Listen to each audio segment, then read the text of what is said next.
My workflow is becoming a lot more blended these days between the Mac and the iPad, and Apple has added a bunch of tools over the years for these devices to work seamlessly together. I've talked about some of these features in various videos, and some of these features I haven't mentioned at all, but I wanted to put all of these controls in one place, so if you're like me and work from both devices, you can take advantage of them. This video is sponsored by Notability. Now, a quick note, most of these features require your devices to be on the same Apple ID, so your iPad and your Mac have to be signed into the same Apple ID account. You can't just use like a family member's iPad in your Mac. It has to be the same Apple ID on both devices. I wanted to start off the list with my personal favorite feature, and that is universal control. When your iPad and Mac are nearby, they connect automatically. You can use the keyboard and mouse from either of those devices to control both of them.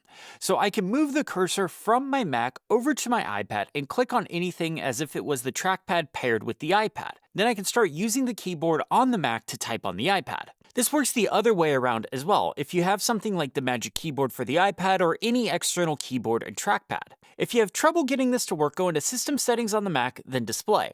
There will be a plus button at the bottom. You should see your iPad in this menu, just select that. In here, you can also change the position of the iPad as it relates to the Mac. So if it shows that it's on the left side, but you want it to be on the right, you can just drag it over. I use this every single day when I'm working at my desk. I'll put reference documents, my task list, calendar, the music app, podcast app, the Nintendo Music app, whatever, on my iPad. I kind of treat it as my secondary display, like things I want to reference, not necessarily things I'm working on, go here. I use the MagFloat Pro stand and just put it right next to my studio display. Now, I do keep this stand in the portrait orientation. I just find the complements working on a big external monitor really nice, especially if you're putting things like documents or task lists up. That really works best in a portrait orientation. Now, universal control also works between multiple Macs. So say you have like a Mac Mini and a MacBook Pro or something like that. You can jump between the two with universal control.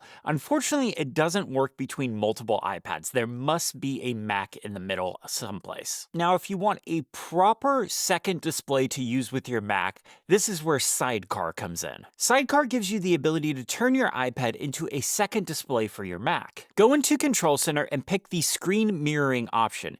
You'll see your iPad in the list here and select it. Now, this doesn't work well if you keep your iPad in a portrait orientation on like a magnetic stand or something like that. It really wants you to use your iPad in landscape mode. But this will give you a proper second display with your Mac without requiring any cables, so this can make for a really good travel setup if you travel with a MacBook and an iPad. Now for me, it works really well wirelessly. Now this is going to depend on your wireless network and a bunch of, settings and what Wi-Fi type it's using and all that stuff, but I'm able to watch video with no noticeable latency. I've used this in the past when I was traveling to get a little bit more space when editing off of a laptop display. Final Cut on a, 13, 14 inch, even a 16 inch laptop can feel a bit cramped. And this just gave me a little bit extra room to spread out. Mostly though, I prefer universal control. I like having what I'm working on one monitor and then reference stuff off to the side. This video is sponsored by Notability. Notability is an excellent note-taking and productivity app. I'm sure a lot of you know Notability as a place to take handwritten notes, and it's excellent at that. You can turn handwritten notes into searchable databases, plus any PDF document can also be searchable as well. I've been using it to mark up PDF documents like my scripts and contracts. And of course, I can annotate and sign those contracts right here in the app. I also set up my old journaling template in here. My template may need some updates, but it works perfectly in Notability. Notability isn't just for handwritten text. It also has a built-in audio recording feature that uses AI to turn spoken words into a transcript. I used this the other day just to riff some ideas. It did a great job at handling the transcription. I just leaned back and said what was ever on my mind. After I was done with it, it gave me a summary of what the transcript was about as well. Notability has other AI features like the ability to summarize any slide deck or PDF document, an AI-powered chat so you can ask it questions about your notes notes or text. That can be super handy if you have a lot of notes and you have a hard time finding something specific. Plus, Notability has ventured into collaboration features, so you can work with your team in real time. And of course, all of your documents sync across all of your devices, the iPhone, the iPad, and the Mac. Notability has individual pricing if you're a solo person like myself, but they just rolled out a subscription for business teams as well. Go check out Notability today. I've been using it on both my iPad and my Mac as a place to work with PDF documents, and I've really been enjoying it. My thanks to Notability for sponsoring this video. Handoff is an interesting feature that I wish more third-party apps would support. Now, if you use the built-in Apple apps like Safari or Notes, this is going to work perfect for you. Not all third-party apps support it, but some do.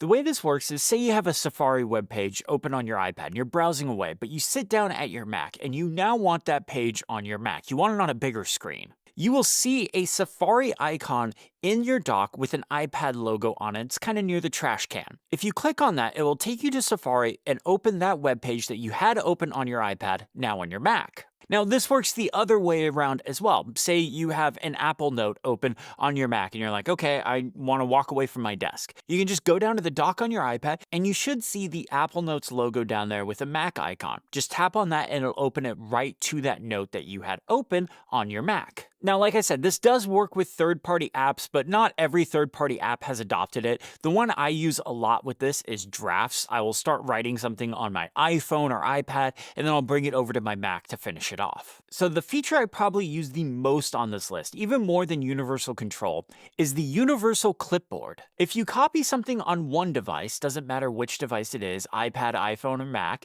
you can then paste it on any of those other devices. This, of course, works with the Command-C and Command-V keyboard shortcuts. This is a feature I use all day long just to move text around. Whether I, started working on something in one place and it hasn't synced over, or it's in a place that doesn't sync, it's just a handy feature to have. Especially if you get like 2FA codes or something on your phone and you don't have them on your Mac, that's a handy way of passing them across. With the Continuity and Markup and Sketch feature, you can take screenshots from your Mac and mark them up on your iPad. Once you've taken a screenshot on your Mac, go into the editor and look for the iPad icon at the top. Click this button and it'll send it to your iPad. On your iPad, the screenshot will take up the whole screen. You can then use the Apple Pencil to mark up the screenshot.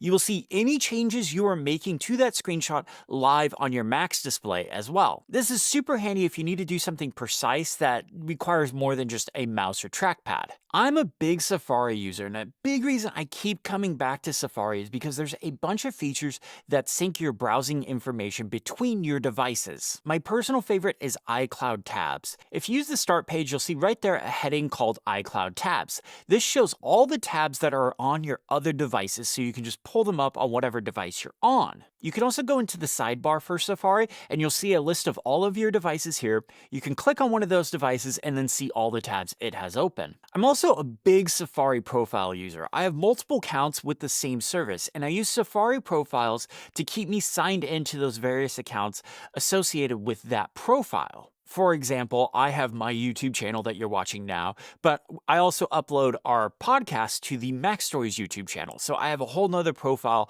that's signed into the Mac Stories YouTube stuff. Now, Safari profiles do sync between devices, and this is really handy. If you're somebody that wants to separate out your personal accounts and your work accounts, but uses the same iCloud account to work from both, this is you need to be using this. It's super great. One last Safari feature people may not know about. If you use that start page, you can actually set a custom background, and those custom backgrounds will sync to your devices. This next feature I expect a majority of people to know about, but since I'm making a complete list of how your iPad and your Mac can work together, I want to include it, and that is AirDrop. AirDrop allows you to send files wirelessly between your devices. What I like about AirDrop versus something like iCloud or Dropbox or something like that is those services can be slow to upload and then download to your other devices. AirDrop is sending it via an ad hoc wireless network to your other device directly. It's not going up to some server and then coming back down.